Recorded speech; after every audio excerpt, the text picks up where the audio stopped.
Rocky Mountains, Colorado, USA. Butterflies migration, change, rising temperatures.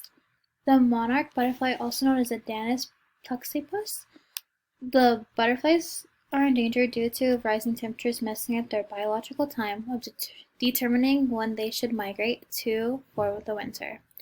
These butterflies typically live anywhere from North America to southern Canada and other parts of the world.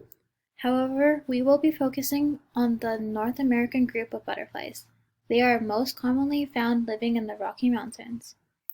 Monarch butterflies that live east of the Rocky Mountains need to migrate towards Mexico for winter. Because of climate change, year by year, the temperature for each season is rising significantly, and this is causing harm to animals or insects that rely on temperature change for migration. Here's why. Monarch butterflies heavily rely on weather and climate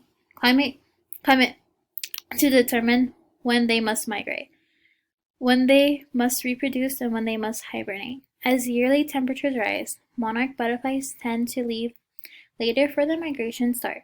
This is harmful for the species during migration because during migration many butterflies will die before they make it to their destination.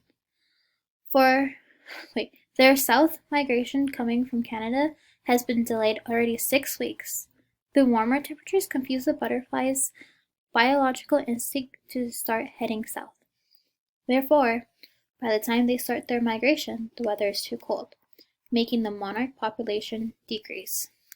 If temperatures keep rising, it is highly possible for this population of species to soon become extinct. The monarch butterfly is important to our society because it teaches families about the environment and wildlife.